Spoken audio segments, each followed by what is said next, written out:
기도하겠습니다. 고마우신 거룩하신 우리 아버지 하나님, 참으로 감사를 드립니다. 무엇보다도 저희들을 구원해 주셔서 감사합니다. 또한 주님의 거룩한 무리 가운데 같이 할 수 있도록 인도해 주심에 또한 감사를 드립니다. 오늘은 주일날 저희들 이렇게 한 곳에 모여서 하나님의 말씀을 받으러 이 자리에 모였습니다. 주님께서 이 시간 함께 주셔서 각자 심령 속에 필요한 말씀으로 채워주시옵소서. 그 하나님의 말씀이 우리에게 교훈이 되게 도와주시고 삶의 진정한 양식이 되게 도와주시옵소서. 그 하나님의 말씀이 또한 지쳐있는 우리들에게 위로가 되게 도와주시옵소서.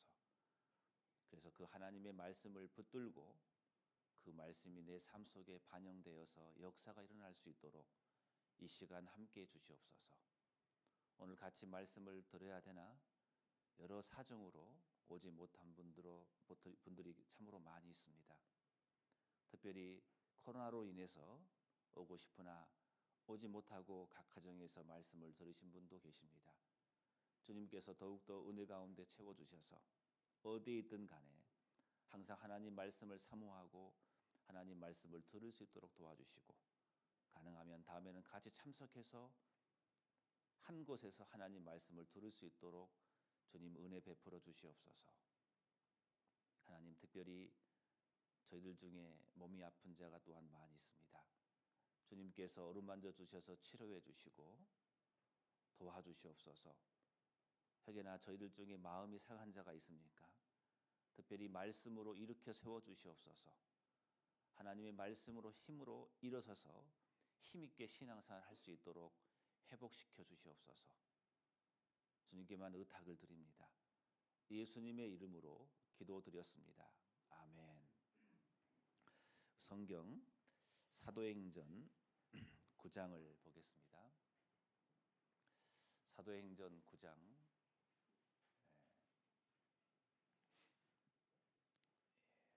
31절입니다. 사도행전 9장 31절, 이 한 절만 제가 읽어드리겠습니다. 그 뒤에 그 히터를 이제 꺼도 괜찮을 것 같습니다. 너무 또 더우시면은 졸음이 오실까봐. 사도행전 9장 31절 제가 읽겠습니다. 31절, 그리하여 온 유대와 갈릴리와 사마리아 교회가 평안하여 든든히 서가고 주를 경외함과 성령의 위로로 진행하여 수가 더 많아지니라. 한 주 동안 또 평안하셨는지요? 코로나가 너무나 많이 이렇게 바이러스가 번짐으로 인해서 많은 분들이 고통을 당하고 있습니다.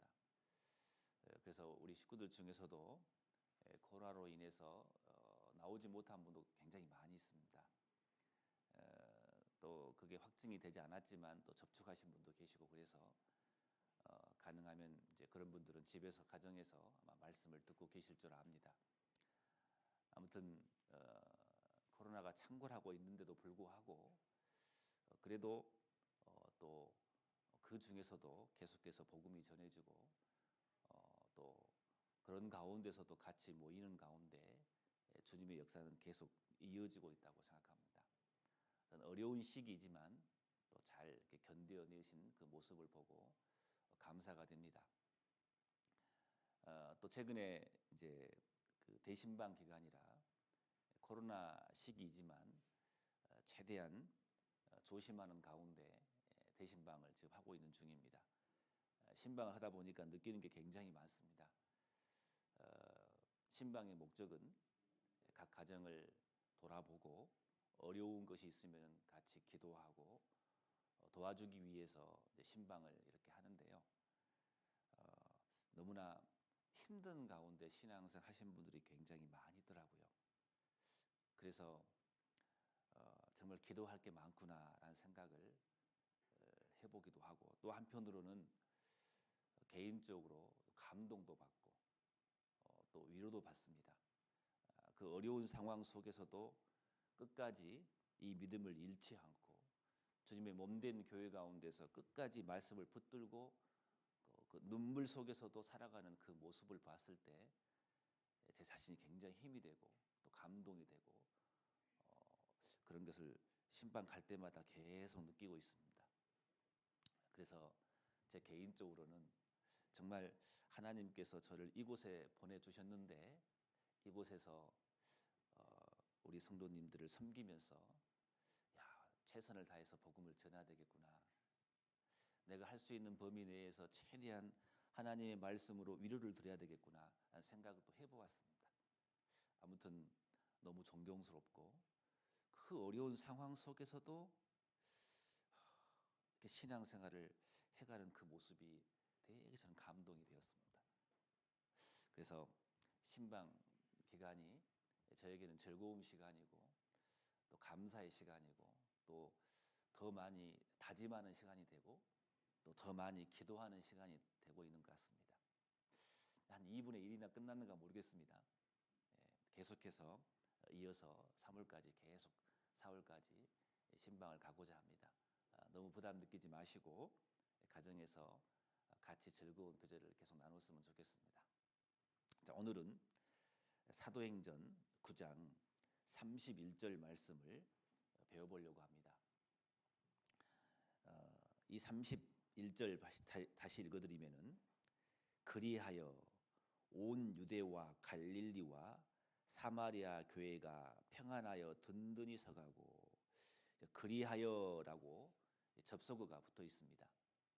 보통 이제 그리하여 이 말씀은 앞 문장을 받아서 이러했기 때문에 그리하여라고 보통 이렇게 읽습니다.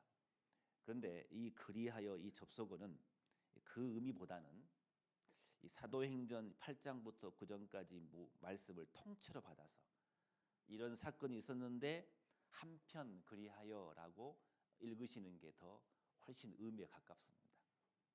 한편 그리하여 하면서 온 유대와 갈릴리와 사마리아 교회가 평안하고 든든히 서간다고 말씀하십니다. 그래서 이 그리하여를 굳이 해석한다면 이렇게 설명드릴 수 있습니다. 우리는 사도행전을 폈습니다. 사도행전은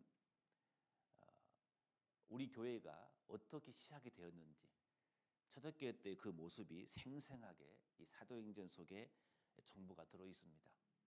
이 사도행전을 배우다 보면은 되게 보람이 되고 우리가 믿고 있는 이 믿음이 우리가 가지고 있는 이 신앙이 얼마나 정확한지를 알 수 있습니다.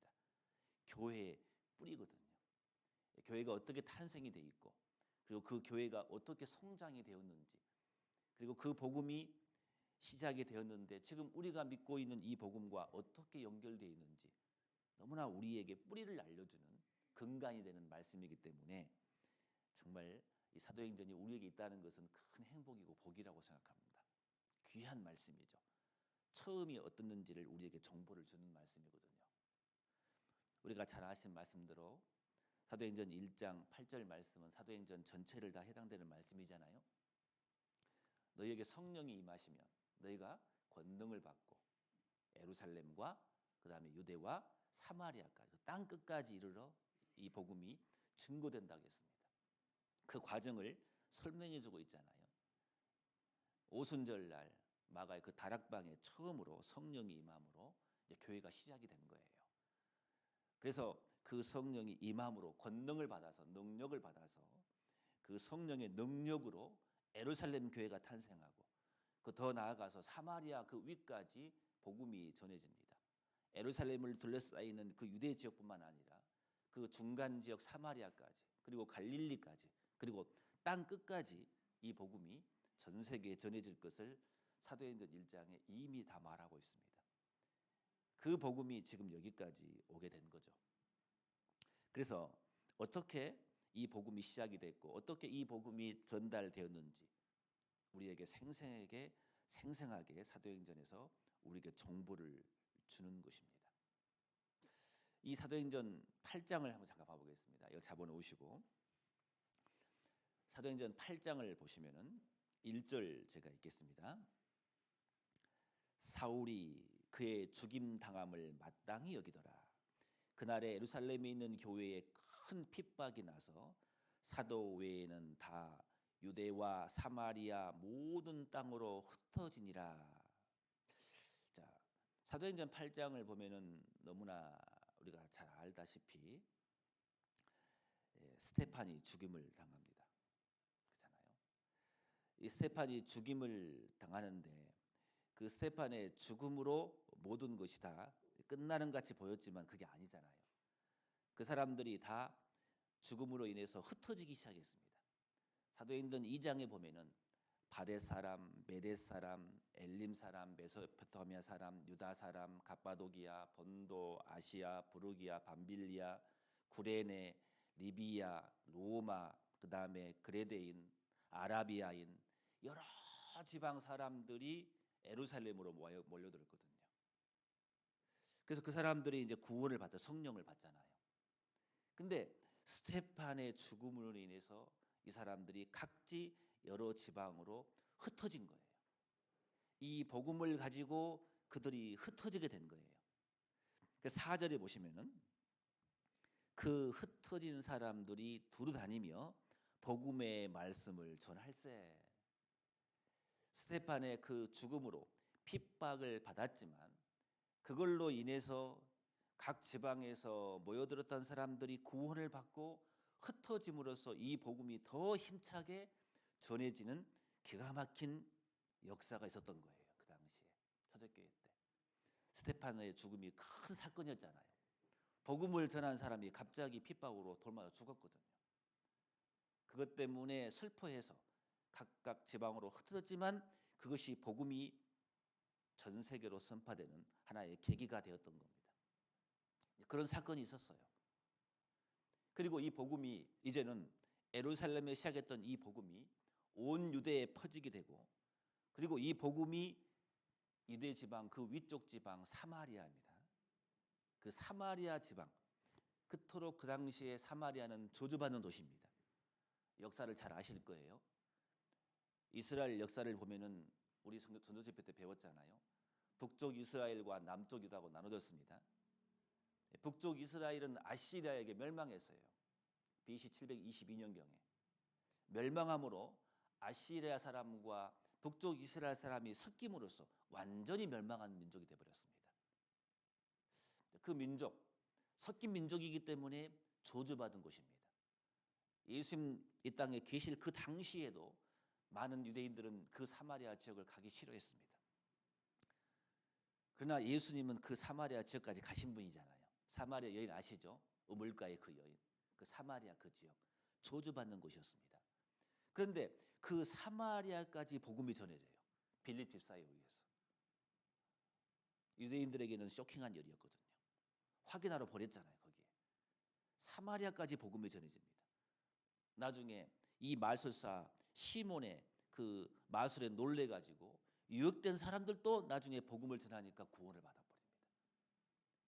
그리고 또 알다시피 권세 있는 자 에디오피아 네시도 그 사람이 권세가 있었지만 복음을 접하고 구원을 받잖아요. 이런 역사가 계속해서 일어나는 겁니다. 기적의 역사가 일어나는 겁니다. 초대교회 때 이 복음은 한 곳에 매이지 않고 예루살렘에 시작했던 이 복음이 유대와 사마리아와 갈릴리까지 온 땅까지 핍박도 있었지만 권세 있는 자가 있었지만 마술사에 의해 유혹된 사람도 있었지만 저주받는 곳이지만 이 복음은 매이지 않고 계속해서 힘있게 확확 전파가 되는 겁니다. 그리고 상상해 보세요. 그 당시를 이 복음이 초대교회 때 어떻게 이 복음이 전해졌는지를. 그리고 사도행전 9장에 와서 우리가 잘 아는 그 바울이 등장하는 겁니다. 옛날 이름은 바로 사울이었습니다. 사울이 다메섹 도상에서 구원을 받잖아요. 사울아 사울아 네가 어찌하여 나를 핍박하느냐. 나는 네가 핍박하는 예수라. 그 말씀을 듣고 꼬꾸라져 버린 거예요. 내가 핍박했던 그 예수, 그 예수님이 구원자라는 것을 알아버린 거예요. 순식간에. 그때 바울은 구원받은 거예요. 그리고 침례를 받잖아요. 구원받자마자 다메섹에서 복음을 전하다가 밤에 핍박을 당해서 죽임을 당하기 때문에 광주리에 타고 성에서 내려다가 도망가지 않습니까? 결국은 나중에 이 사울은 가이사를 거쳐서 나중에 자기 고향으로 돌아갑니다. 사울이 나중에 이름을 바울로 바꿔주지 않습니까? 이런 역사가 있었어요. 상상해 보셔요. 스테판이 죽고 흩어짐으로써 복음이 전해지고 사마리아까지 복음이 전해지고 그리고 마술사로 유혹됐던 사람들이 구원을 받고 권세 있는 이레피아 내시도 구원을 받고 핍박했던 그 사울이 구원을 받았습니다. 바울이죠. 그리고 나중에 바울이 다소까지 가게 됩니다. 이런 역사가 있었어요. 이것을 통째로 받아서 그리하여 다시 본문 보겠습니다. 31절에 그리하여 이런 모든 것이 영향을 미쳐서 한편 그리하여 그래서 온 유대와 갈릴리와 사마리아 교회가 평안하여 든든히 성하고 주를 경외함과 성령의 위로로 진행하여 수가 많아지니라 라고 읽으셔야 이 말씀을 제대로 읽으시는 거예요. 이 그리하여는 앞에 모든 병역을 통째로 받는 거예요. 그래서 그리하여 접속사는 뭐예요? 한편 그리하여 스테판의 순교로부터 시작해서 본격적으로 교회의 박해로 인해서 성도들이 흩어진 이후부터 지금까지 모든 일을 다 통째로 받아서 이 결과로 인해서 그리하여 온 유대와 갈릴리와 사마리아 교회가 평안하여 든든히 서가고 있다라고 읽으셔야 더 올바른 의미 전달이라고 생각합니다. 그래서 그리하여 온 유대와 갈릴리와 사마리아 교회가 평안히 든든히 서가요. 이렇게 교회가 점점 든든하게 돼요. 교회가. 그리고 주를 경외함과 그 사람들이 주님을 경외하는 게 더 많아져요. 그리고 더 나아가서 그 사람들이 성령의 위로로 진행하여 성령으로 말미암아 하나님으로 말미암아 성도들에게 위로가 넘쳐요. 위로가 넘침으로 결국은 결과적으로 발생한 효과가 뭐냐? 수가 더 많아지니라 그랬어요. 그래서 오늘 설교의 제목을 굳이 붙이자면은 수가 더 많아지니라. 수가 더 많아진다. 발전을 말합니다. 성장을 의미하고 있습니다. 우리 개인적으로도 신앙의 수가 많아져야 돼요. 이 뜻은 개인적으로 적용한다면은 내 신앙의 성장을 의미할 겁니다. 그리고 교회적으로 의미한다면은 교회도 성장을 의미하는 겁니다. 수는 점점 많아지고 교회가 더 튼튼해지고 교회가 더 복음이 활발해지는 것을 우리에게 말해주고 있는 단어라고 생각합니다. 수가 더 많아지니라. 어떻게 했을 때 수가 더 많아지는지 이 한 구절 속에 중요한 정보가 다 들어있다고 생각합니다. 어떻게 해야지만이 개인의 신앙의 성장 쪽으로 갈 수 있는지, 어떻게 해야지만이 교회가 더 성장 쪽으로 가는지 그 비결이 사도행전 9장 31절에 담아 있다고 생각합니다. 그래서 시간 되는 대로 오늘 어떻게 해야 내 신앙이 성장 쪽으로 갈 수 있는지 결과적으로, 그리고 어떻게 해야 교회가 더 수가 더 많아지고 다른 말로 교회가 성장 쪽으로 가는지 자세히 좀 시간 되는 대로 알아보려고 합니다. 여기에 이 한 절 속에 정보가 다 들어있습니다. 이 한 절만 깨달아도 분명히 개인적으로 교회적으로 신앙이 성장 쪽으로 가게 될 겁니다. 이 말씀대로만 한다면 중요한 정보가 들어있더라고요. 이 말씀 속에. 자, 하나하나 좀 살펴보려고 합니다. 자, 수가 더 많아지는 이유 중에 한 가지가 31절 중간에 평안하여 든든히 서가고라고 되어 있습니다. 자, 평안하여 든든히 서가면은 수가 더 많아집니다. 성장 쪽으로 가게 되어 있습니다. 평안하여 든든히 서가고가 무슨 뜻인지를 이제 우리가 좀 살펴볼 필요가 있어요. 그래서 이 든든히 서간다는 말이 무슨 말씀일까? 이 말씀을 사전을 찾아보고 원어 성경을 찾아보고 영어 성경을 보고 여러 권 쭉 봤더니 이 든든히 서가고란 말이 무슨 뜻이냐면요, 이런 뜻이 있는 거예요. 짓다, 세우다, 격려하다, 강하게 하다, 이런 뜻이 들어있답니다. 특히 짓다, 세우다 뜻이 강해요. 든든히 서간다 그 말은 지어진다, 세워진다 그 말입니다. 잘 지어지고 잘 세워지면은 수가 더 많아진 거예요. 그래서 이 단어와 같은 단어가 구약 성경을 찾아봤더니 든든히 서가고 이 단어와 같은 단어로 보니까 사무엘상 25장 28절에 같은 단어가 있더라고요. 어떤 말씀이냐면 이런 말씀이 있죠. 우리는 다윗 이야기죠, 사무엘상은. 근데 다윗 이야기 할 때 나발과 아비가일 이야기 아시죠? 나발은 남자잖아요. 아비가일은 여자지 않습니까? 부부인데 나발은 미련한 자, 우자의 대표고 아비가일은 지혜로운 자의 대표인데 그 아비가일이 한 말이 나와요. 나중에 아비가일은 결국 다윗의 아내가 됩니다. 나중에. 근데 그 아비가일이 뭐라 했냐면요, 여호와께서 반드시 내 주를 위하여 든든한 집을 세우시리니 그 말씀을 하거든요. 그때 세운다는 말씀이 이 든든히 서가고 같은 단어예요. 보니까. 자, 여호와께서 반드시 내 주를 위하여, 아비가일이 말이기 때문에 내 주란 말은 다윗을 말합니다. 여호와께서는 반드시 다윗을 위하여 든든한 집을 세우시리니라고 되어 있거든요. 그러면 이 든든한 집이라는 것은 문맥상 봤을 때 그냥 우리가 말하는 이런 집이 아니라 하나님께서 반드시 다윗을 위해서 든든한 집을 세운다기 때문에 다윗의 그 왕권, 그 왕자, 그 왕권을 든든하게 세운다 그 뜻이거든요.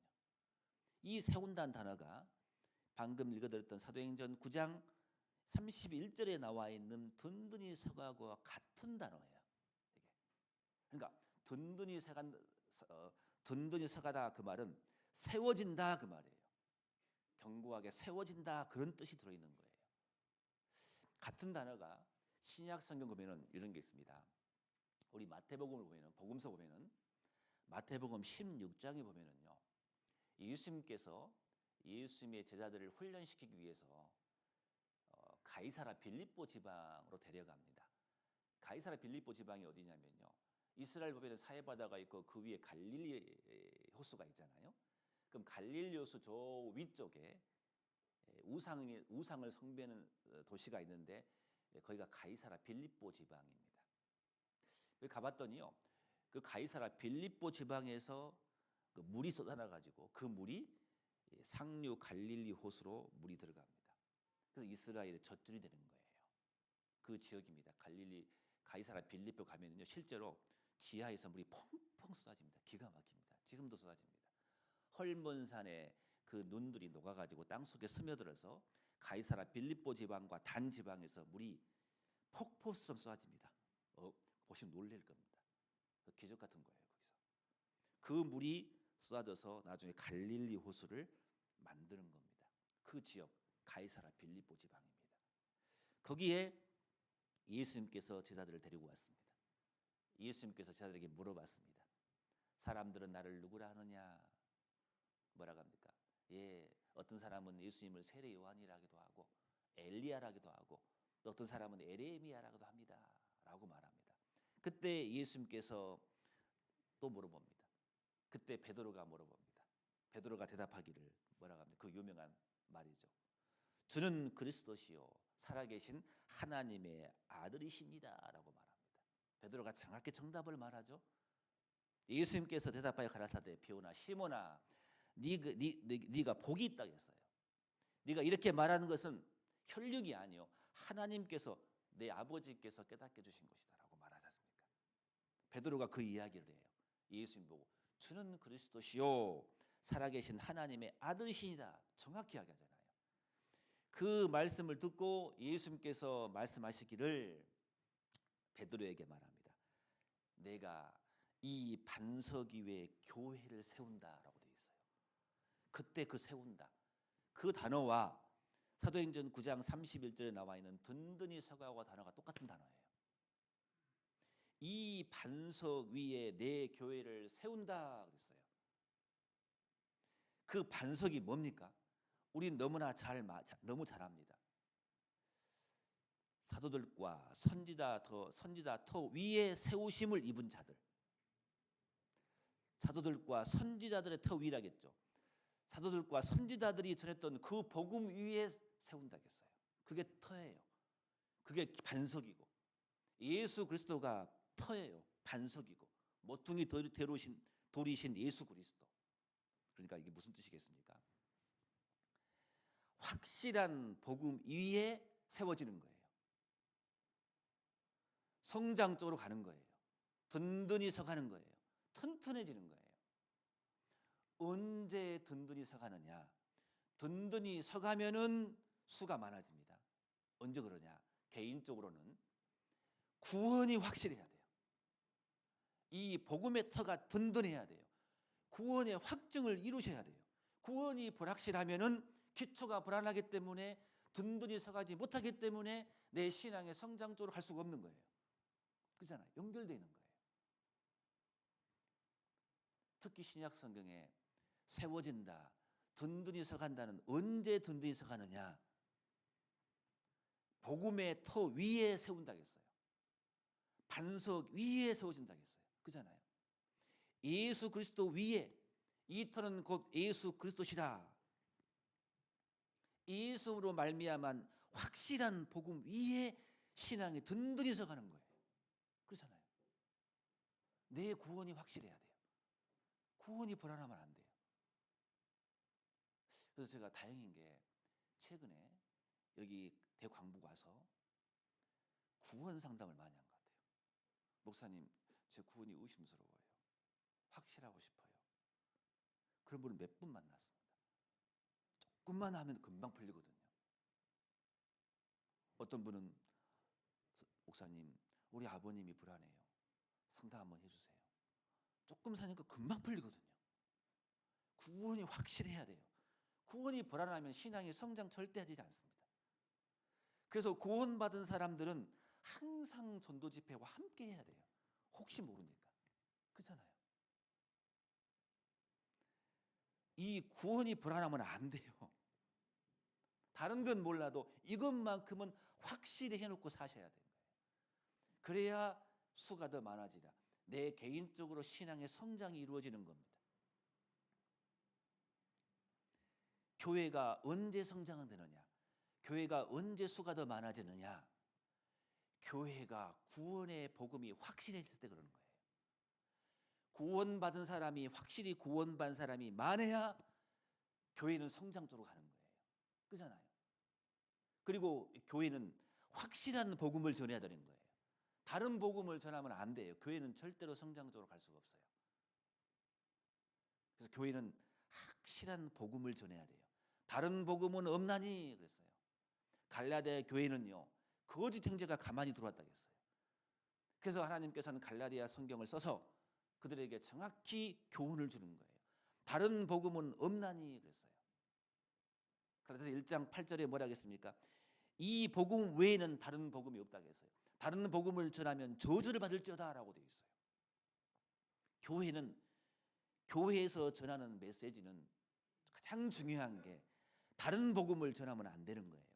확실한 복음을 전하는 거예요. 그렇잖아요. 영원한 속죄를 전해야 되는 거예요. 그게 아닌 교회는 그건 교회가 아니에요. 거기에 구원받은 사람일지라도 있다 할지라도 교회가 복음이 흐려지면은 그 교회는 성장 쪽으로 갈 수가 없는 거예요. 그 교회는. 그래서 수가 더 많아진 쪽으로 성장 쪽으로 가려면은 개인도 구원이 확실해야 되고 기초가 확실해야 되고 그리고 무엇보다도 교회는 그런 확실히 구원받은 사람이 많아야 되고 그래야 수가 더 많아질 수가 있는 거고 그리고 교회는 복음이 확실해야 되고 그리고 교회는 무엇보다도 확실한 복음을 전하는 쪽으로 가장 최우선이 돼야 되는 거예요. 왜? 기초가 중요하니까. 터가 튼튼해야 되는 거예요. 그래야 든든히 서가는 거예요. 신약 성경에 든든히 서간다, 세워진다, 그 단어는 언제 붙어 있느냐? 터가 튼튼했을 때 세워진다고 성경에는 그런 말씀이 굉장히 많은 겁니다.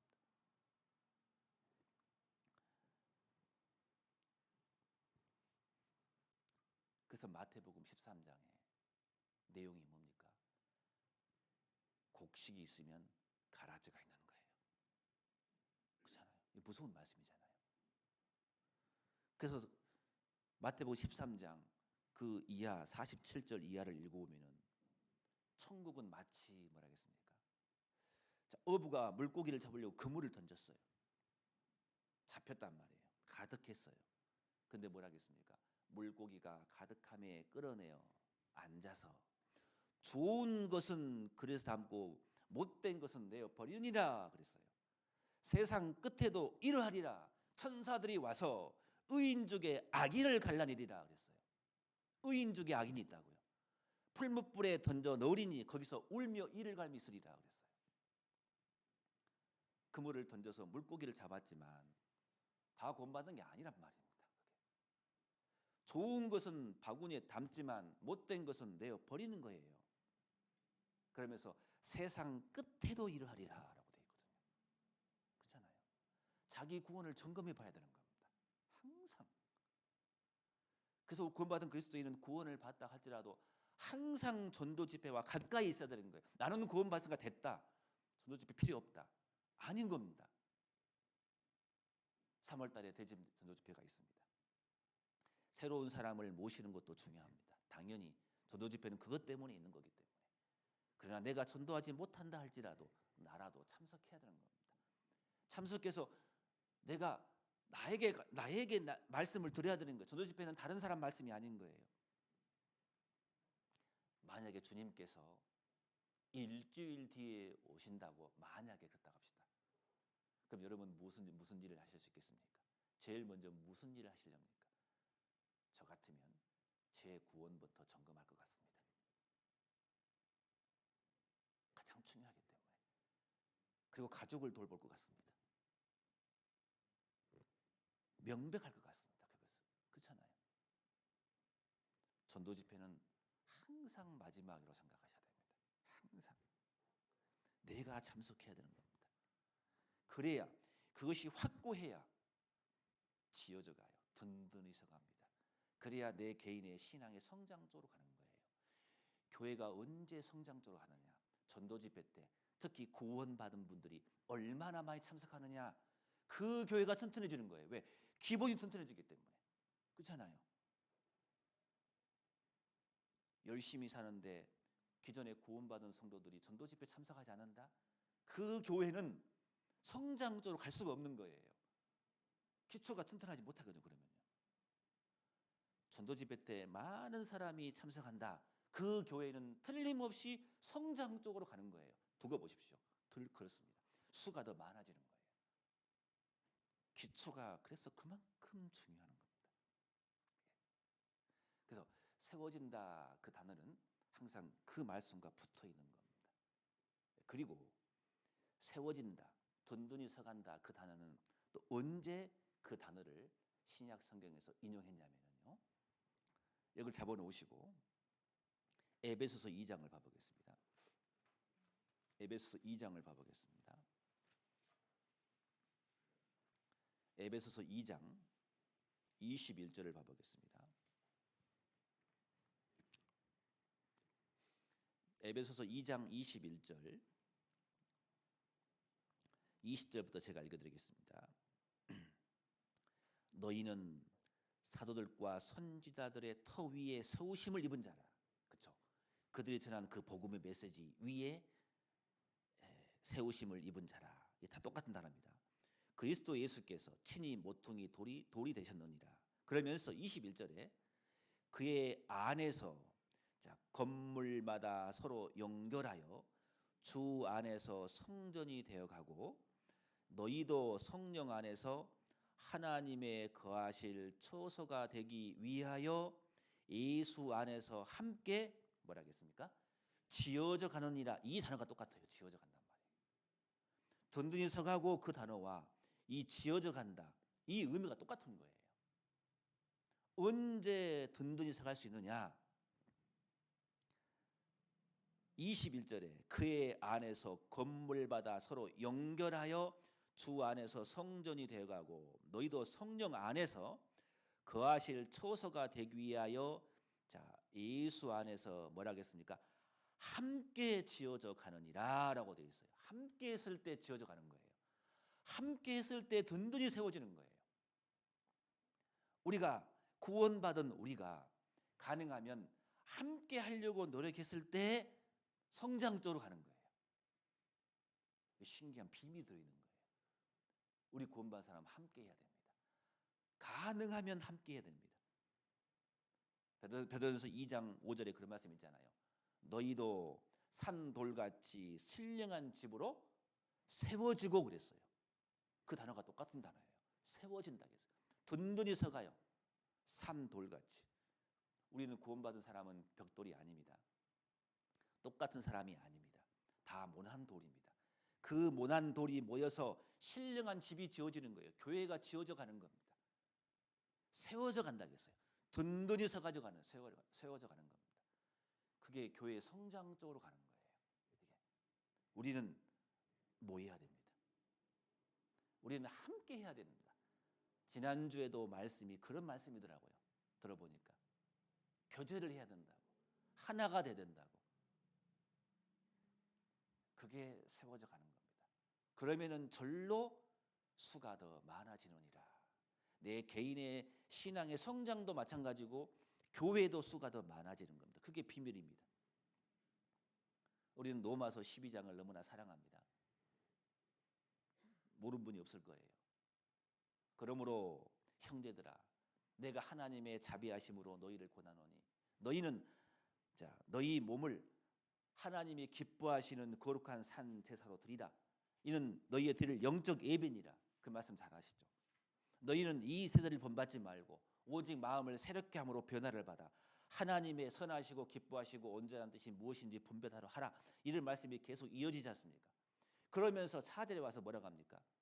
우리가 한 몸에 많은 지체를 가졌으나 모든 지체가 같은 직분을 가진 것이 아니니 이와 같이 많은 사람이 그리스도 안에서 한 몸이 되어 서로 지체가 되느니라. 우리는 한 몸이라고 되어 있습니다. 우리는 하나입니다. 이걸 절대로 의심 안 됩니다. 우리는 둘이 몸이 없습니다. 우리는 한 몸입니다. 구원받자마자 나는 한 몸이 돼버렸어요.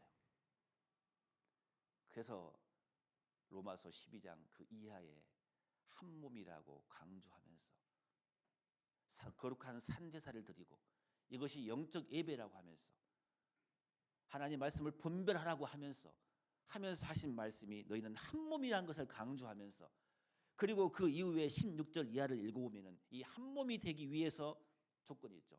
서로 마음을 같이하여 높은 데에 마음을 두지 말고 낮은 데 마음을 처하라 했어요. 낮은 데 처하여 스스로 지혜 있는 체 하지 말라 그랬습니다. 할 수 있는 대로 너희는 모든 사람과 서로 평화하라 했습니다. 악으로 악을 갚지 말고 선으로 악을 갚으라. 선으로 악을 이기라고 되어 있습니다. 자 보세요. 산 제사를 드리라. 영적 예배니라. 그 말을 하면서 어떻게 해요? 한 몸에 참여하면서 한 몸에 참여하기 위해서 필요한 게 뭡니까? 겸손이라겠습니다. 낮은 데 처하라. 그리고 필요한 게 뭐겠습니까?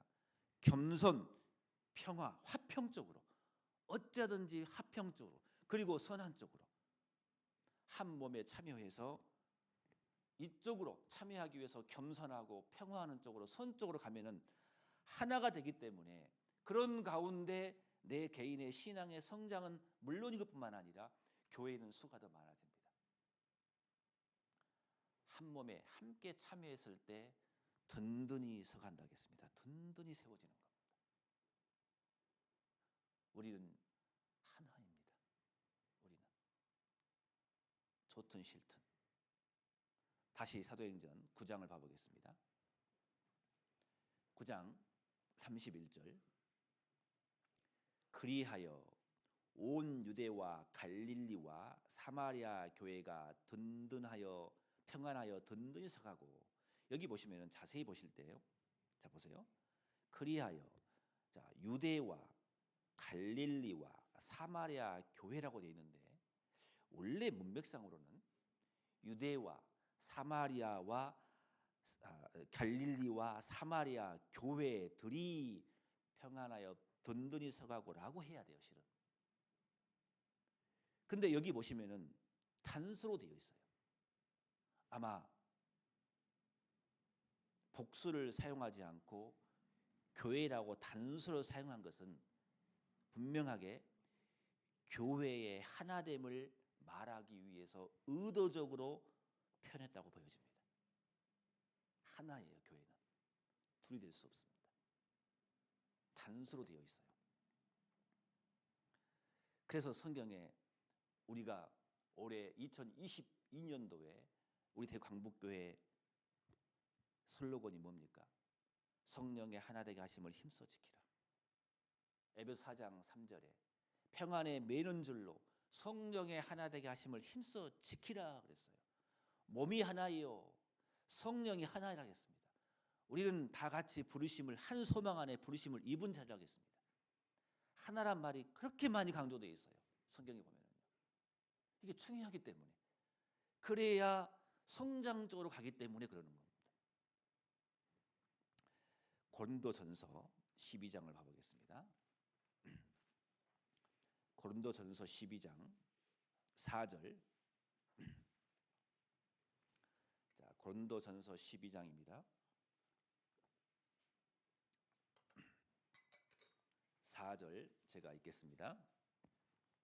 은사는 여러 가지나 성령은 같고 직임은 여러 가지나 주는 같으며 또 역사는 여러 가지나 모든 것을 모든 사람 가운데서 역사하시는 하나님은 같으니 계속해서 하나라고 강조하고 있습니다.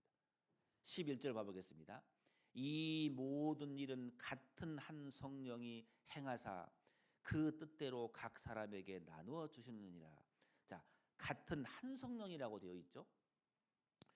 이 12절에 몸은 하나인데 많은 지체가 있고 몸에 지체가 많으나 한 몸인 것 같이 그리스도도 그러하니라. 자, 몸은 하나예요.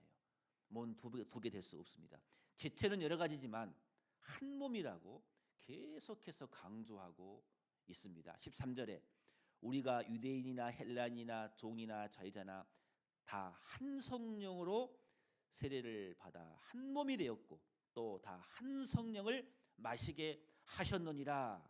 계속해서 반복하고 있습니다.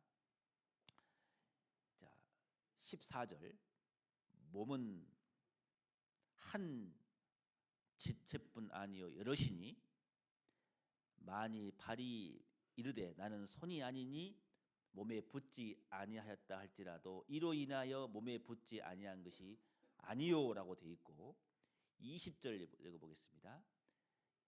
이제 지체는 많으나 몸은 하나라라고 돼 있습니다. 27절 보겠습니다.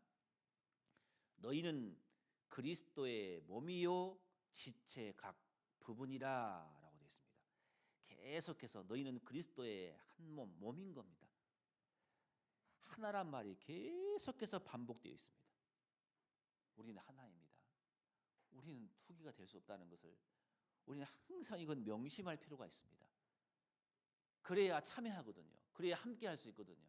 우리는 한 몸입니다. 한 몸. 이게 정확했을 때 든든히 세워가는 거예요. 교회가. 그래서 우리 신앙생활 가운데 내 자신이 한 몸 된 교회 가운데 적극적으로 들어와서 함께하고 하나 되게 하심을 힘써 지킨다면은 내 개인의 신앙 성장뿐만 아니라 교회는 수가 더 많아지는 겁니다. 그래서 모이자는 겁니다. 그래서 함께 하자는 거예요. 그래서 마음을 같이 하자는 겁니다.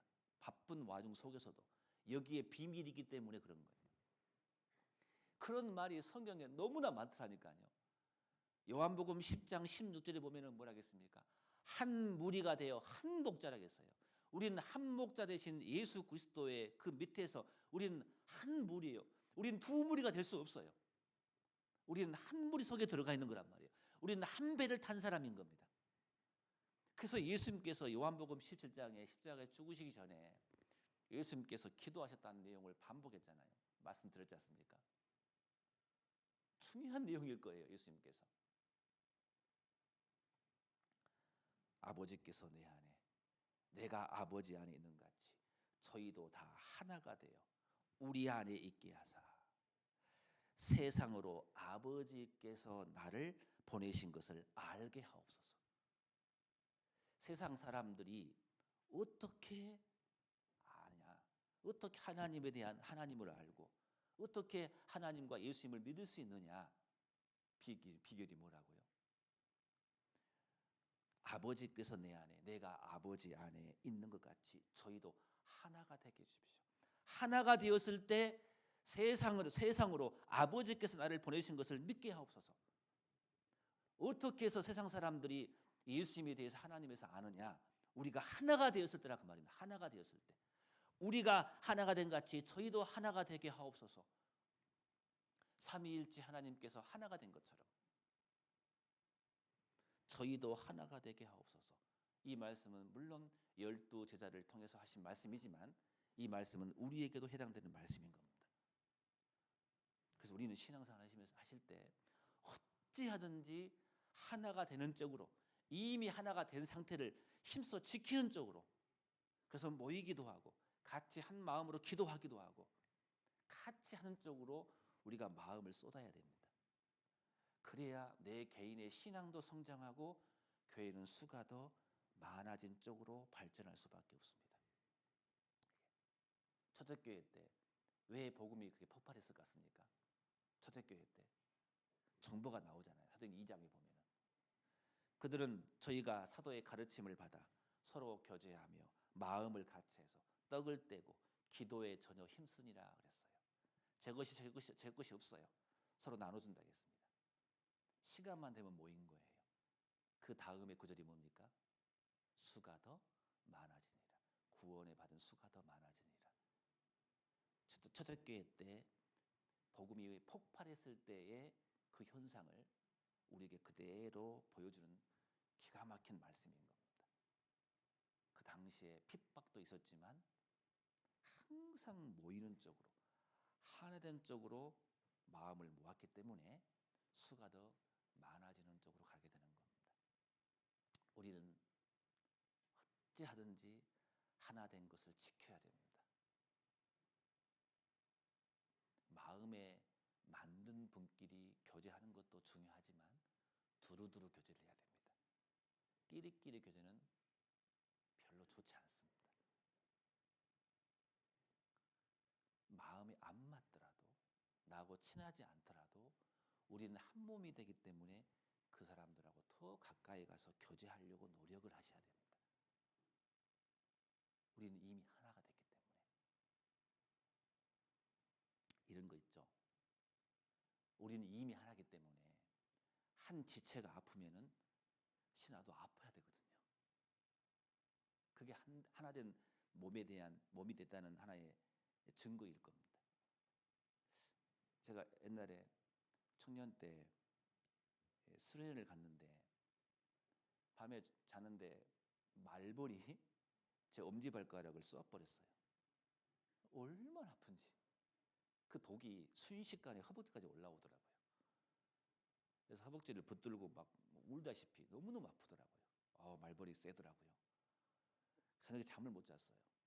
거기에 파스를 바르고 뭐 좋은 약도 먹고 막 나중에 엄지발가락이 부어요 이렇게. 그래서 붕대를 감고 다칠까 봐. 그래서 그 냄새나는 발을 내 입으로 갖다 대가지고 호호호. 옛날에는 냄새나는 발이라고 쳐다보지 않는데 아프니까 어때요? 엄지발가락 아픕니까? 내 온몸이 다 아픕니까? 내 온몸이 다 아프더라니까요. 왜요? 한 몸이기 때문에 그렇습니다. 우리 중에 누가 아픕니까? 내가 한 몸이란 증거는 뭐겠습니까? 같이 아파야 되겠잖아요. 기뻐할 때 같이 기뻐하고 힘들 때 같이 힘들어 해주는 같이 기도해 주는 게 한 몸이 아니겠습니까? 그게 하나됨을 힘써 지키는 거예요. 전화 한 통화 해주고 누가 아프면은 어땠어요? 괜찮아요? 지금은 괜찮습니까? 내가 바라지 말고 내가 먼저 나서서 우리는 이미 하나 되기 때문에 그런 쪽으로 우리가 마음을 모은다면은 틀림없이 수가 더 많아질 겁니다.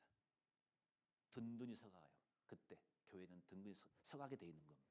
함께 있을 때 교회는 든든히 서가는 겁니다. 하나님은 그런 방법을 우리에게 주셨어요. 그래서 그 복음성가인가요? 그런 찬송이 있죠. 우리는 사랑의 띠로 하나가 되었습니다. 제가 찬양 한번 불러볼까요? 잠이 깰 겁니다. 아마. 우리는 사랑의 띠로 하나가 되었습니다. 하나님을 사랑하고 예수님의 사랑을 널리 전하세요. 이 사랑을 널리 전하는데 앞에가 뭐였어요? 우리는 사랑의 띠로 하나가 되었습니다. 하나가 되었을 때 사랑을 널리 전한다 그 말인 거예요. 신기해요. 하나님 그런 방법으로 우리에게 주셨어요. 그래서 우리는 가능하면 하나된 쪽으로 싸우면 안 됩니다. 우리는 그런 분을 못 봤어요. 우리 교회는요. 평화적으로, 겸손적으로, 선한 쪽으로, 하나된 쪽으로. 자, 허물이 밝혀졌습니다. 덜쳐내면 안 돼요. 내 몸이기 때문에. 그렇잖아요. 가끔가다 여러분 이빨이 튀어나오신 분 계시잖아요. 그럼 그분들은 환하게 웃을 수 없어요. 항상 웃을 때 어떻게 웃습니까? 허허허 이렇게 웃잖아요. 그래 맞죠? 손으로 이를 가리지 않습니까? 부끄러우니까. 한 몸이니까 가려주는 거거든요. 근데 이런 손 봤습니까? 웃는데 못생기는 이빨을 보이려고 막 벌려 이렇게 본인 손이. 그런 손은 없어요. 한 몸이기 때문에 한 지체가 부끄러운 것이 있으면 가려준다고요. 덜내지 않습니다. 한 몸이란 증거인 겁니다. 우리 중에 혹 실수가, 우리 중에 혹 안 좋은 것들이 보이십니까? 한 몸이라면 어떻겠습니까? 잠잠해야 됩니다. 감춰줘야 되는 거예요. 내 몸이거든요. 한 지체가 아프면 내 몸이거든요. 그게 같이 아파야 되거든요. 기도해줘야 되거든요. 근데 그 더러운 것들이 만약에 교회를 더럽히는 아주 중요한 거라면은요 어떻게 해야 되겠습니까? 그때는 어떻게 해야 되겠습니까? 그리스도에서 도저히 짓지 말아야 할 죄가 내 눈에 드러났습니다. 그럼 어떻게 해야 되겠습니까? 나팔을 불까요? 안 됩니다. 그때는 전투에 오셔야 됩니다. 다른 사람에게 말하지 마십시오. 그게 보이는 것도 가짜일 수 있습니다. 혹 그럴 수 있습니다. 그때는 전도인에게 오셔야 됩니다. 꼭 그때는 오셔야 돼요. 그건 가만히 감추는 게 사랑이 아닙니다. 오시면은 제가 들어보고 제가 면밀히 살펴볼 겁니다. 그게 아닐 수도 있거든요. 다른 사람한테 말하면 안 됩니다. 절대로.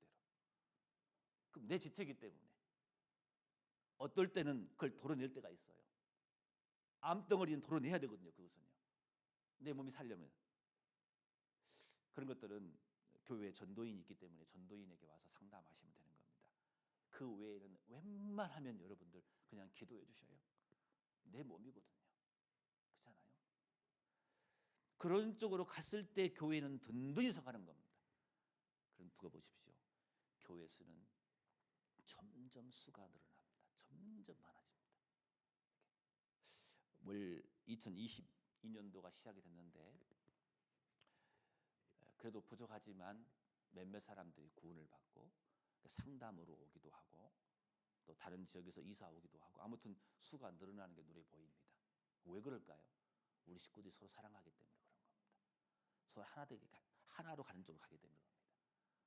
조금 억울한 것이 있어도 좀 불편한 것이 있어도 참아주고 그런 쪽으로 가기 때문에 하나님께서 우리에게 함께 주시는 겁니다. 수가 많은 쪽으로 가는 겁니다.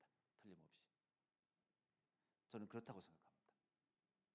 성경에 분명히 평안이 든든히 서가고 그 세워진다 그 단어는 함께 있을 때 든든해지고 세워진다고 그 말씀이 붙어 있습니다. 우리는 하나된 쪽으로 마음을 모으셔야 됩니다. 자꾸 그런 쪽으로 내 행동이 혹시 교회를 깨트리는 행동인지 아닌지를 면밀히 살피셔야 할 겁니다. 내가 말하는 것이 교회를 하나된 쪽으로 가는 말인지 아니면 교회를 나누는 쪽인지를 살펴봐야 할 겁니다. 혹 내 말이 나누는 쪽으로 간다면은 빨리 취소해야 되고 잠잠해야 될 겁니다. 좋은 쪽으로, 긍정적으로, 항상 선한 쪽으로, 겸손한 쪽으로 가셔야 됩니다. 그래야 교회가 튼튼해지고 하나가 되는 겁니다. 자, 평안하여 든든히 서가고 다시 본문 말씀 봐보겠습니다. 사도행전 9장 31절 그리하여 온 유대와 갈릴리와 사마리아 교회가 평안하여 든든히 서가고 자, 평안하여 든든히 서간다 했는데 평안하고 평안하면 든든히 서가는 것이죠. 당연히. 모든 것이 평안하면 든든히 서갈 겁니다. 근데 실은 이 말 속에는요. 평안이라 했지만은 그냥 평안만 있는 게 아니에요. 이 평안 속에는 뭐가 같이 있느냐? 핍박과 곤란과 환란이 병행하는 겁니다. 이 시기도 마찬가지입니다. 사도시대 때, 사도교회 시대 때, 초대교회 때 복음이 전해질 때 그냥 평안만 있었냐고요. 우리 앞에 말씀 읽어봤잖아요. 스테판이 죽임을 당했잖아요. 많은 일이 있었지 않습니까? 핍박이 있었잖아요. 물론 역사적으로 봤을 때 이 시기 때 로마의 황제가 칼리굴라라는 황제가 있습니다. 아마 한 번쯤 들어보셨을 거예요. 아주 폭행꾼이죠. 이 사람이 얼마나 이 폭행이 많냐면은 예루살렘 그 지성소에다가 자신의 초상화를 두려했기 때문에 이 정도로 엄한 아주 이상한 사람이 이 로마의 황제가 있었거든요. 그러니까 유대인들이 유대 종교가들이 그거 막으려고 총력을 기울인 거예요. 유대 종교가들이 그쪽으로 총력을 기울이니까 이 복음이 전하는데 조금 평안한 거예요. 실은 하나님은 역사적으로도 그렇게 하나님은 섭리로 하나님은 역사해 주셨어요. 핍박이 있었지만 유대인들이 거기에 총력을 기울이니까 이 복음이 더 활발히 전해지고 평안한 가운데 든든히 서갈 수 있는 계기도 있었습니다. 하나님의 섭리라고 생각합니다. 그렇듯이 평안이라는 것은 뭐냐면요. 아무 일도 발생하지 않고 그냥 기쁨만 있다는 말이 아니에요. 이 시기에 평안이라는 건 뭐냐면은 환난과 핍박이 있는 가운데 평안인 거예요. 그걸 염두에 두셔야 됩니다. 그래서 전도서 7장 14절 보시면은 그런 말씀이 있잖아요. 형통한 날에는 기뻐하고 공고한 날에는 생각하라 그랬어요. 하나님이 이 두 가지를 뭐요? 병행하게 한다 그랬어요. 병행하게 한다. 항상 아무 일 없는 기쁨만 있는 게 아니에요. 평강도 있지만 뭐요? 환난 가운데 즐거움인 거예요. 우리 그리스도인은 그렇습니다. 그 평강은 그냥 아무 일도 없는 평강만 마냥 있다는 것이 아닐 겁니다. 밤이 있으면 낮이 있는 겁니다. 밤이 있으면 아침이 있는 겁니다. 그렇잖아요. 하나님께서 그것을 병행해 주신다겠어요. 저녁에는 울음이 있을지 모르지만은 아침에는 기쁨이 있거든요. 그런 말씀이 있잖아요. 병행한다는 것을 우리가 아셔야 됩니다. 그 평강은 그냥 아무 일 없는 것이 아닙니다. 많은 환난 가운데 그 평강을 유지하는 겁니다. 평강하여 든든히 서가는 겁니다. 든든히 서가는 겁니다.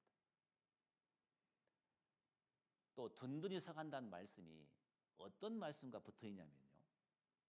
한번 찾아보겠습니다. 어디 보시냐면요. 사도행전 20장을 봐보겠습니다. 사도행전 20장을 봐보겠습니다. 사도행전 20장 32절을 한번 봐보겠습니다. 자, 32절 31절부터 읽어드릴게요. 그러므로 너희가 일깨어 내가 3년이나 밤낮 쉬지 않고 눈물로 각 사람을 훈계하던 것을 기억하라. 지금 내가 너희를 주와 및 그 은혜의 말씀에 부탁하노니 그 말씀이 너희를 능히 든든히 세우사 거룩해 하심을 입은 모든 자 가운데 기업 있게 하시리라. 이 말씀은 너무 잘 아시는 말씀이죠. 바울 사도께서 3차 전도 여행을 끝나고 이제 예루살렘으로 돌아가야 됩니다. 예루살렘에 가면은 이제 가택 연금을 당해서 나중에 로마까지 가야 됩니다. 이제는 다시 돌아올 수 없습니다. 여기는 에베소 교회를 하는 말이잖아요. 전도 여행을 끝나고 배를 타고 다시 소아시아 지역으로 옵니다. 소아시아 지역에 에베소 교회가 있습니다. 거기서 3년 동안 눈물로 바울이 복음을 전했던 곳입니다. 특별히 사랑했던 곳이죠. 그 에베소 교회 바로 밑에 밀레도라는 곳이 있습니다. 거기에 도착해서 에베소 장로들을 청했습니다. 그 장로를 청해서 그들 앞에서 바울서가 마지막 고별 설교를 하는 곳입니다. 그 고별 설교 그 내용 중에 이 한 대목입니다. 그러므로 너희가 일깨어 내가 3년이나 밤낮 쉬지 않고 눈물로 각 사람을 훈계한 것을 기억하라. 이제 마지막 유언이거든요. 그러면 사실 말씀이 중요한 말을 했지 않겠습니까? 마지막 말이기 때문에. 그러면서 뭐라고 합니까? 지금 내가 너희를 주와 및 그 은혜의 말씀에 부탁한다. 너무 기가 막힌 말씀 아니겠습니까? 자, 누구에게 부탁합니다. 여러분 자녀가 있으면 자녀를 이제 다른 지역으로 유학 보낼 때 이제 그 교회 인근 교회 이제 그 교회로 가잖아요. 가가지고 이제 담임 목사를 만나지 않습니까? 아니면 그쪽 교회 임원들을 만나요. 그러면서 자 목사님 우리 딸인데요 아들인데 잘 부탁드립니다. 부탁하잖아요. 누구한테 부탁합니까? 믿는 사람에게 부탁합니다. 든든한 사람에게, 확실한 사람에게 부탁합니다. 그게 지혜죠. 바울은 이제 에베소 교회를 다시 올 수 없습니다. 그걸 압니다. 바울은 말하기를 부탁한다고 해서 누구한테? 가장 확실한 곳에 뭐겠습니까? 말씀입니다. 하나님 말씀에 부탁하고 있어요. 왜? 말씀이 든든히 세우기 때문에. 그래서 마지막 때일수록 우리는 하나님 말씀에 가까이 해야 되는 겁니다. 어찌하든지. 그래서 주일날 우리는 말씀을 들으러 오는 겁니다. 그래서 수요일날 그래서 말씀을 들으러 오시는 거예요. 그것도 부족해서 우리는 개인적으로 하나님 말씀을 묵상하는 겁니다. 말씀이 나를 세우기 때문에, 말씀이 하나님이시기 때문에, 말씀이 든든히 세운다고 했어요. 바울은 그것을 압니다. 그래서 우리는 항상 말씀과 가까이 해야 되는 겁니다. 골로새서 말씀에 그랬잖아요. 그 안에 뿌리를 박으며 세움을 입어 교훈을 받은 대로 믿음에 굳게 서서 그랬어요. 교훈을 받은 대로 하나님의 말씀이죠. 하나님의 말씀이 나를 굳게 서게 한다 그 말입니다. 평안하여 든든히 서가고 언제 서간다고요? 하나님의 말씀이 나를 세웁니다. 그 말씀이 나를 세우기 때문에 그 말씀에 가까이 한 사람은 분명히 신앙의 성장 쪽으로 가고 그런 사람이 많은 교회는 틀림없이 수가 많아질 겁니다. 든든히 서갈 때 수가 많아진다고 사도행전 9장에 우리에게 말씀하고 계시기 때문에 그렇습니다. 그래서 우리는 말씀에 집중해야 됩니다. 그렇죠? 틈만 나면 하나님 말씀에 집중할 필요가 있는 겁니다. 우리는. 그래서 말씀이 든든히 세운다는 말씀이 있어 소개를 해드립니다. 다시 사도행전 9장을 봐보겠습니다. 31절 다시 그리하여 온 유대와 갈릴리와 사마리아 교회가 평안하여 든든히 서가고 든든히 서가고 언제 든든히 서간다는 것을 말씀드렸습니다.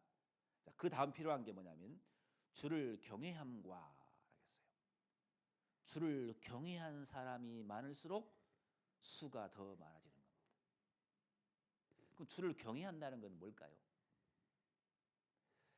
여호와를 경외하는 것이 지식의 근본이오늘 잠언 1장 7절에 잘 하신 말씀 있죠. 여호와를 경외하는 것이 지식의 근본이라고 했습니다. 전도서 12장 13절 잘 아시죠? 일의 결국을 다 들었으니 너희는 하나님을 경외하고 그 명령을 지킬지어다. 이것이 사람의 본분이니라. 일의 결국을 다 들었으니 하나님을 경외하라고 해서 경외한다는 말이 무슨 말이겠습니까? 하나님을 두려워하며 섬기는 겁니다. 그게 지식의 근본이고 그렇게 했을 때 그것이 사람의 본분이고 일의 결국을 다 들은 사람 하나님에 대해서 아시는 분들은 하나님을 경외적으로 가야 되는 거예요. 그런 사람이 많을수록 교회는 성장 쪽으로 가는 거예요. 하나님을 두려워할 줄 알아야 되는 겁니다. 어제 청년 중에 한 분이 간증을 하더라고요. 집에서 좀 쉬는 시간이 있었나 봐요. 코로나로 인해서. 그때 자기 신앙이 무너졌나 봅니다. 그러면서 간증하기를 최근에 내가 하나님을 안 두려워하는 것 같다고. 징계도 이제 안 들어 해버린 거예요. 지금 나쁜 길로 가고 있는데 하나님이 무서운 줄 모르는 거예요. 그럼 어떻게 되겠습니까? 신앙은 이제부터 성장적으로 갈 수가 없는 거예요. 하나님을 두려워하지 않는데 어떻게 합니까? 아이들이 집에 오면은 아버지를 무서워해야죠. 당연하죠. 잘못할 때는 아버지가 무섭게 느껴지는 거예요. 아버지의 그 무서운 눈빛 때문에 죄도 안 짓거든요. 어렸을 때 기억나잖아요. 그래서 부모들이 아이들을 엄하게 가르치지 않습니까? 물론 위로도 해주지만은 공의가 필요하거든요. 그렇잖아요. 한없이 좋게 주면 안 되는 겁니다. 분명히 자식에게 매를 때리라겠어요. 두려워할 줄 알아야죠. 분명히. 안 그러겠습니까? 하나님을 두려워할 줄 알아야 하잖아요.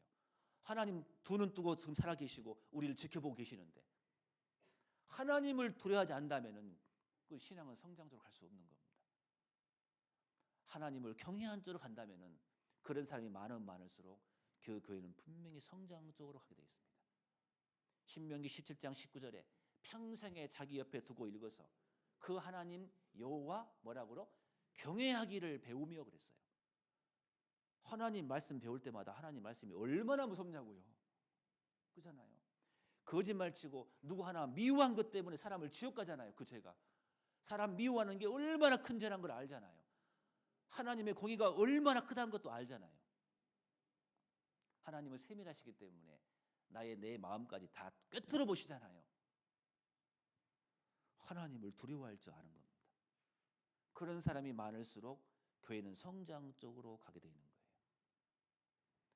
경외하는 것이 마음의 바탕이 되었을 때 하나님이 더 귀하게 여기는 겁니다. 자 보세요. 자식이 있는데 경외하다는 것은 두려워하면서 크게 여기는 거거든요. 하나님을 크게 여기는 게 경외 쪽으로 가는 거예요. 자식이 있는데 자식이 부모를 크게 생각하지 않아요. 그거 어떻게 생각합니까? 자식이 부모 말씀을 잘 듣지 않습니다.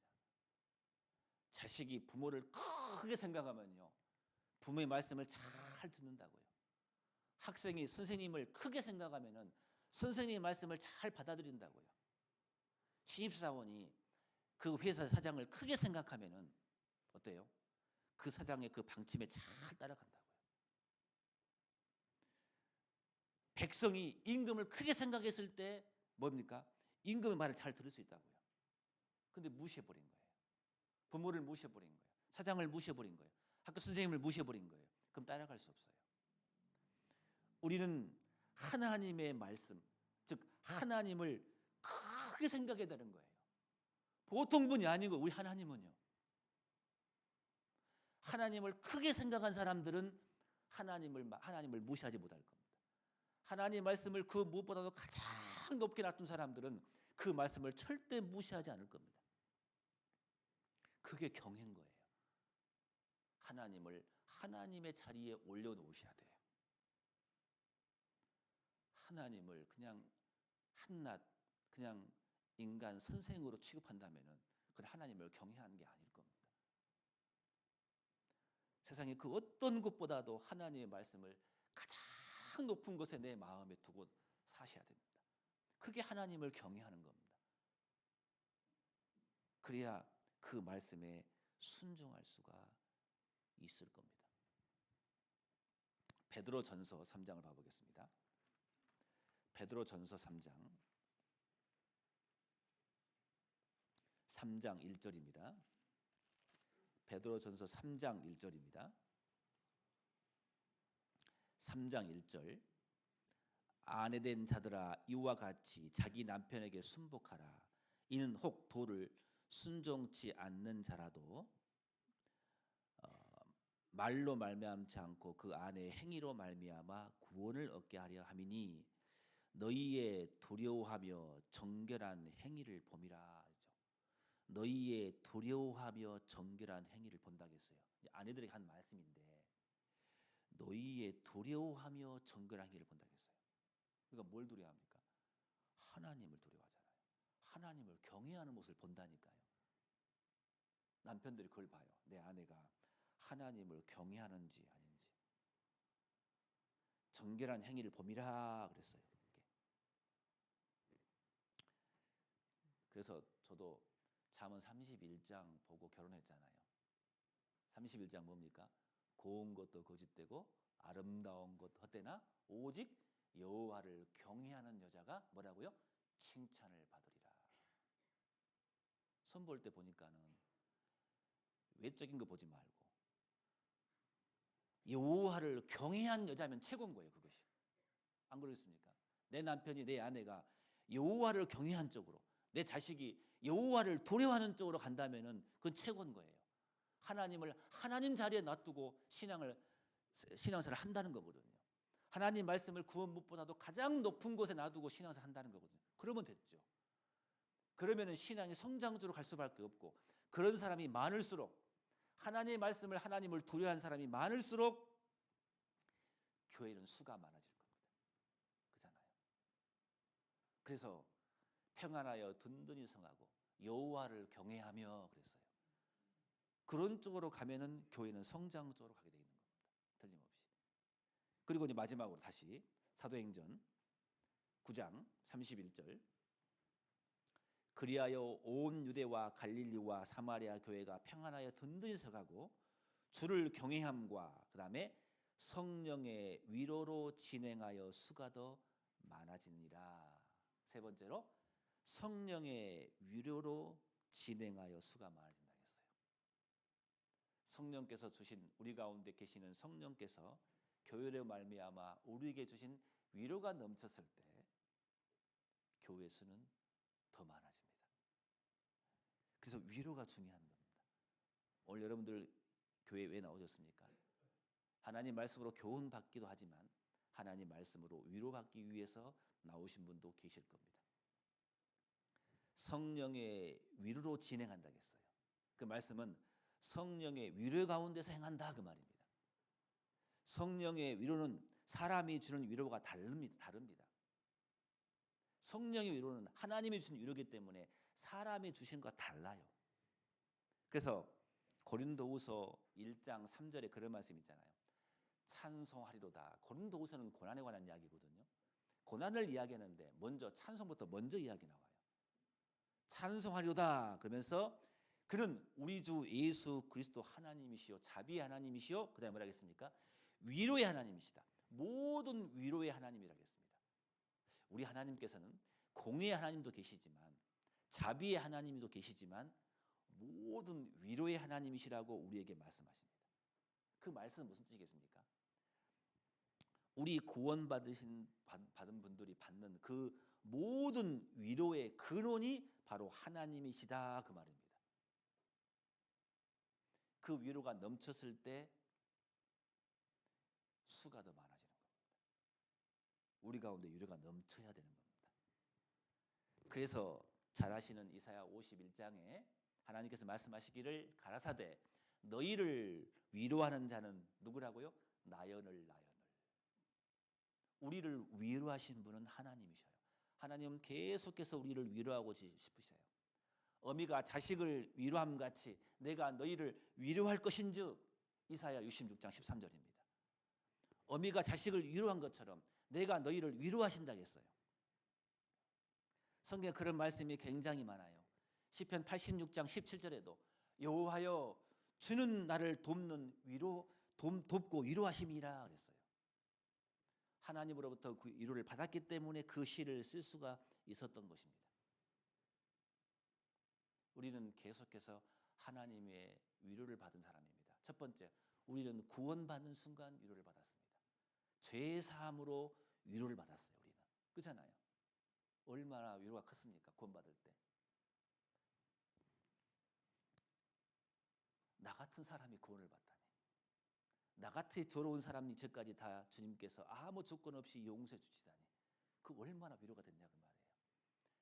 세상 사람들과 비교해 봤을 때도 못난 사람인데 특히 하나님 앞에 내 자신을 비춰봤을 때 내세울 것도 없고 벌레요 구더긴 더러운 인생인데 하나님께 나를 사랑해 주시고 내가 무엇이가 한데 나를 위해서 예수님을 보내서 그 피로 말미암아 죄를 다 깨끗이 해주신 그 죄사함의 은혜 그 얼마나 위로가 되었냐 그 말입니다.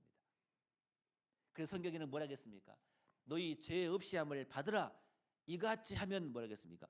유쾌한 날이 주의 앞에 더 유쾌한 날이 온다 그랬어요. 즐거운 날, 위로의 날입니다. 위로의 날. 우리는 구원받을 때 이미 위로를 받았어요. 그것만 있는 게 아닙니다. 구원받고 나서 우리 그리스도의 삶이라는 것은 광야입니다. 환난이 많아요. 각자 경중은 있겠지만 그 환난 중에 하나님은 우리에게 기가 막힌 방법으로 위로해 주십니다. 여러분 어떻든가요? 지금까지 신앙생활 하시면서 환난만 있던가요? 곤란만 있던가요? 위로가 있었기 때문에 이만큼 온 겁니다. 제가 전에 한 말씀 드렸나요? 몽골 선교할 때 말할 수 없는 고통이 많았습니다. 누구에게 말할 수 없는, 이걸 다 보따리에 풀면은요 어마어마하게 나올 겁니다. 하루하루가 가시밭길이었거든요. 처음은 좋았는데 시간이 지나면 지날수록 얼마나 많은 문제가 있는지 몰라요. 심지어 제가 도망가고 싶을 정도로 육신적인 문제뿐만 아니라 다른 교회 문제, 모든 것들이 얼마나 많은 문제가 있었는지 몰라요. 주저앉고 싶을 때가 한두 번이 아니었습니다. 오죽했겠습니까? 선교하러 갔는데 도망가고 싶은 마음이 있을 정도였으니까. 근데 왜 버틸 수 있었느냐? 하나님은 그때그때마다 저를 위로해 줬다는 걸 알거든요. 위기 때마다 하나님이 위로해 주셔요. 신기한 방법으로. 하나님이 말씀으로 나에게 신기한 방법으로 다가와 주시고, 때로는 하나님께서 딸을 이용해서 나에게 위로해 주시고, 때로는 하나님께서 아내를 통해서 나에게 위로해 주시고, 때로는 하나님께서 교회 식구들 통해서 나에게 위로해 주시고, 기가 막힌 방법으로 하나님은 저를 위로해 주시면서, 고난도 주시지만 다독거리시면서 위로해 주시면서 저를 끌고 간다는 것을 알았어요. 여러분들, 그래도 이만큼 우리가 신앙생활 할 수 있는 것은 하나님의 자비와 위로가 있었기 때문에 이만큼 여기까지 온 겁니다. 여러분, 환난만 정말 있던가요? 아니에요. 끝없는 하나님의 계속 그 위로가 있었기 때문에 여기까지 온 겁니다. 바울은 그걸 알지 않습니까? 바울 생애에서 뭐 얼마나 기쁜 날이 있겠습니까? 몸은 병이 있지, 가는 곳마다 감옥에 갇히지, 매를 맞지, 핍박을 당하지. 고린도 교회 식구들은 어떻습니까? 이제 교회가 바울을 핍박합니다. 사도로 인정하지도 않아요. 가는 곳마다. 그런 바울 사도였습니다. 근데 바울은 간증하기를 뭐라 하겠습니까? 이 우리가 모든 환난 중에서 우리를 위로하사, 환난이 있었지만 그때마다 하나님은 우리에게 위로해 주셨거든요. 그 위로가 넘쳤을 때 교회 수는 성장되는 겁니다. 우리가 하나님께 그 위로받는 것도 헤아려 볼 필요가 있습니다. 바울서는 많은 환난이 있었습니다. 그 환난 중에 가장 큰 위로가 뭐였을까? 뭐였겠습니까? 바울에게 위로가 뭐였겠습니까? 로마서 16장을 읽어보면 아십니다. 바울과 함께했던 동역자들입니다. 바울의 기쁨은 오직 그거였을 겁니다. 브리스과 아굴라, 베베, 그 많은 사람들 함께했거든요. 저는 바울의 믿음이 부럽습니다. 그러나 또 하나 부러운 게 있다면은 바울은 바울과 함께했던 사람들이 많아요. 다윗이 부럽습니다. 믿음이 부럽습니다. 그러나 또 하나 부러운 것이 있다면은 다윗과 함께했던 용사들이 많아요. 그게 위로가 된 거예요. 견디기 힘든 그 환난 중에서도 하나님은 그 사람을 통해서 위로를 받았을 거예요. 틀림없이. 그 위로자가 많은 교회는 틀림없이 성장하게 되어 있는 겁니다. 틀림없이 성장하게 되어 있습니다.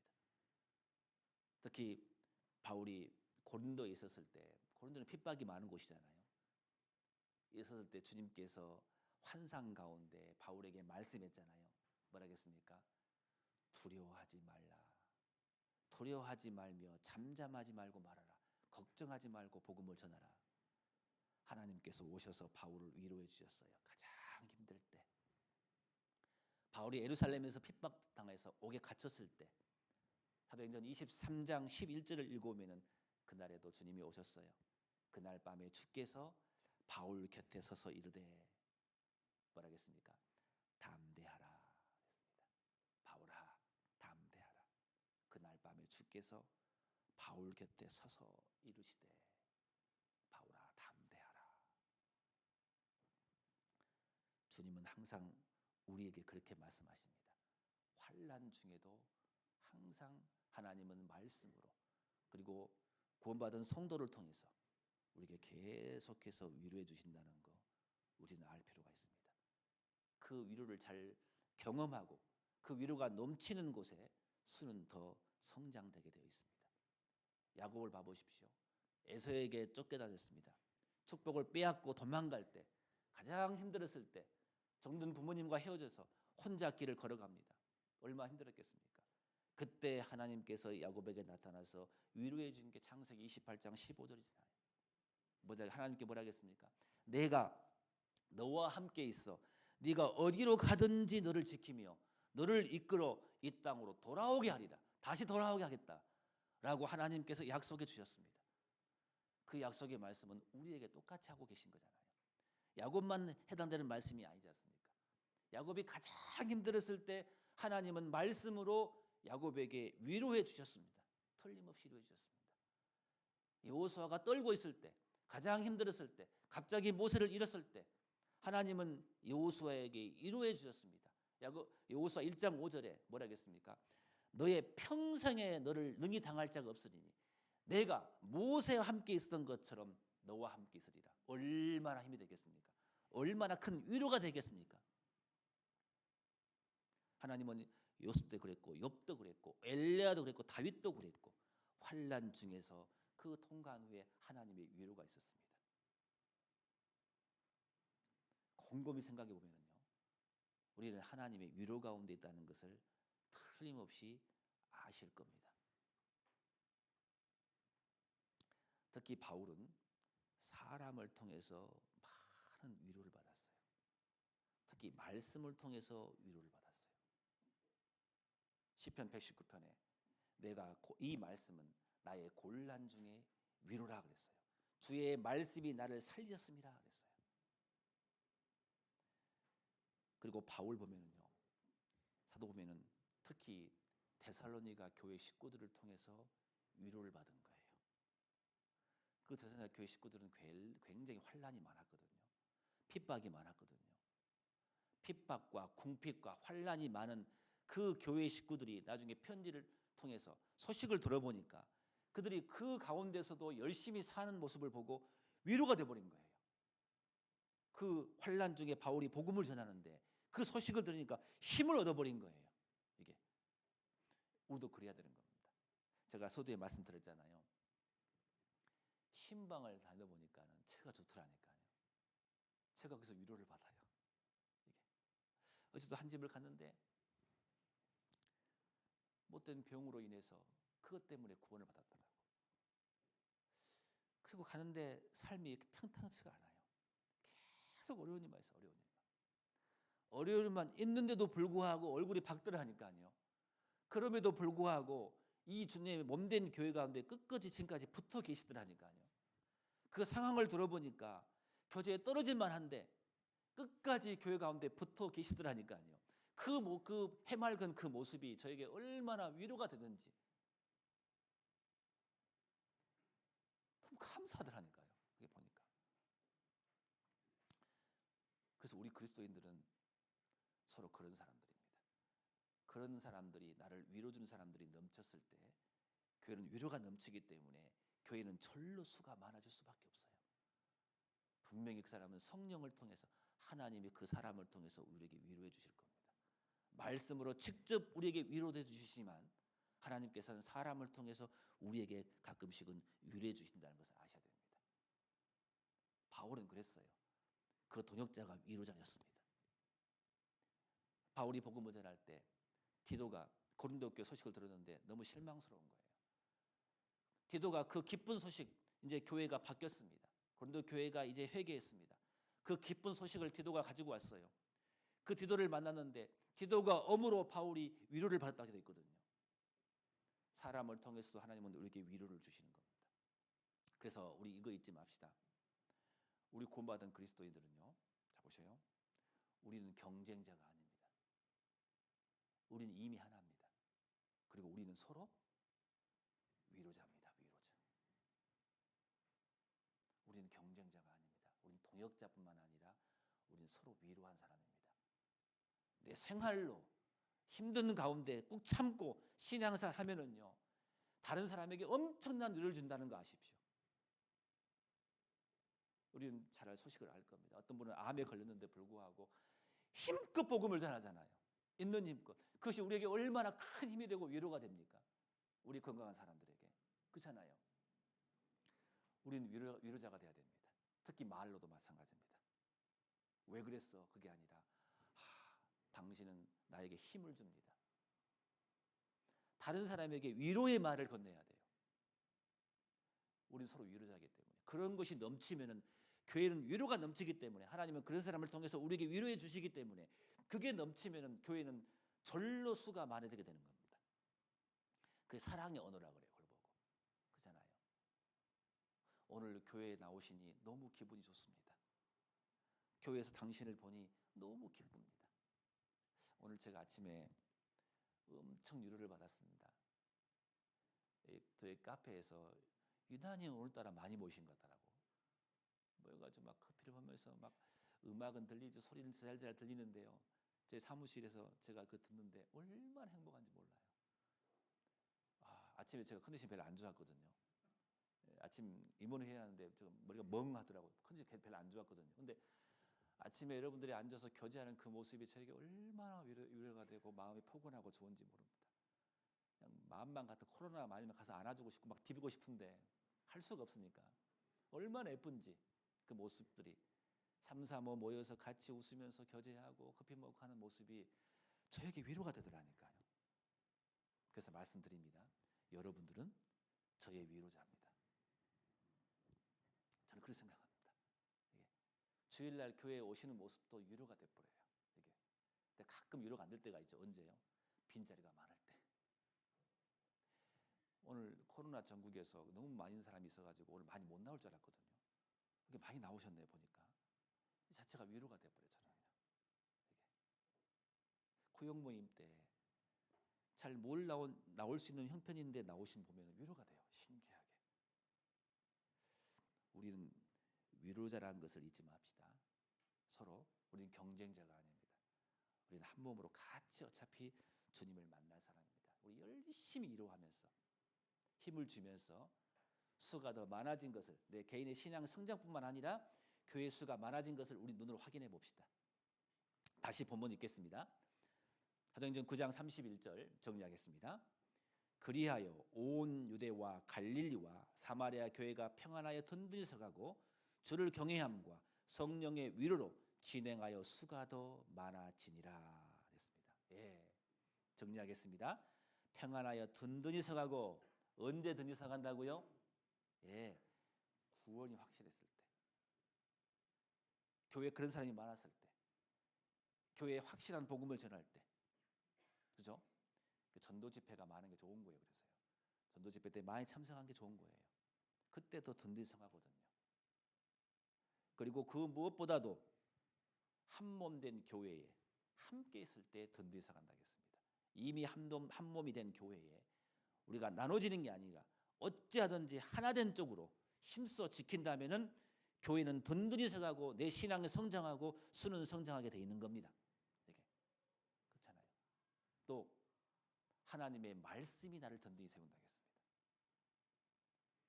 그리고 주를 경외한다 했습니다. 주님을 두려워할 줄 아는 자, 주님을 가장 높은 곳에 주님을 가장 크게 생각한 사람, 하나님의 말씀을 가장 크게 생각한 사람, 그 사람들은 그 말씀을 두려워함으로 순종할 겁니다. 주님을 경외할 줄 아는 사람, 교회를 가장 크게 생각한 사람, 주를 경외할 겁니다. 경외한 사람인 겁니다. 그 사람이. 그런 사람이 많을수록 교회의 수는 늘어날 겁니다. 그리고 마지막으로 뭐라 하겠습니까? 성령의 위로가 넘치는 곳에 수가 더 많아지는 겁니다. 우리는 위로받으러 교회에 오시는 겁니다. 서로 신앙생활로 서로 위로하고, 그렇죠? 누가 나를 위해서 기도해 주고 있다는 것을 말씀드리면 어떻습니까? 얼마나 위로가 되던가요? 교회에서 만났어요. 자매님, 그때 전도하시면 어떻게 됐어요? 제가 항상 기도하고 있어요. 그 말씀이 얼마나 위로가 되십니까? 아침에 저를 누구 만났더라고. 만나가지고 목사님 건강 괜찮으세요? 제가 기도하고 있으면 그 말 들었거든요. 그 말 들으니까 얼마나 위로가 되는지. 주일날 에너지가 넘쳐진 것 같아요. 주일날 말씀으로도 위로받지만 형제 자매를 통해서 위로를 받은 거예요. 아프신 분이 또 이렇게 힘든 가운데서도 이렇게 신앙생활 하는 모습 보면 더 큰 위로가 되는 거고. 그래서 우리는 서로 위로자입니다. 예. 그러면은 그런 사람이 많을수록 교회는 성장적으로 가게 되는 겁니다. 왜? 주님이 즐거워하시니까. 그래서 시편 16장 3절에 그랬잖아요. 땅에 있는 성도는 존귀한 자니 나의 모든 즐거움이 저희에게 있도다라고 돼 있어요. 우리 주님도 위로받을 거예요. 오늘 우리가 같이 모이는 자리에서 주님이 굉장히 기뻐하거든요. 주님이 우리도 서로 위로받고, 그래서 자꾸 서로 위로해 주십시다. 격려하고 위로해 주십시다. 나중에 시간이 있을 때 격려에 대해서 한번 따로 배워보려고 합니다. 격려가 무슨 뜻인지 막 그렇게 막 넘치게 선한 말, 좋은 말로 합시다. 그러면 우리 교회는 더 성장하게 될 겁니다. 수가 날로 늘어날 겁니다. 내 개인의 신앙도 날로 성장 쪽으로 가게 될 겁니다. 그리고 내 개인도 전도 생활도 잘 될 겁니다.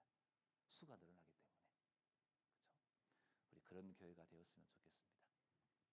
기도하고 마치겠습니다. 고마우신 아버지 하나님 감사합니다. 오늘 사도행전 9장 31절을 통해서 개인의 신앙이 어떻게 성장하는 쪽으로 가는 것인지, 우리 교회가 점점 어떻게 해야 성장하는 것인지에 대해서 배웠습니다. 하나님, 이 말씀이 내 마음판에 새겨질 수 있도록 도와주시옵소서.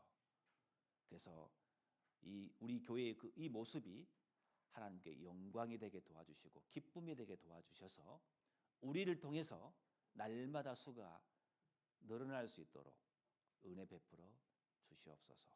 예수님의 이름으로 기도드렸습니다.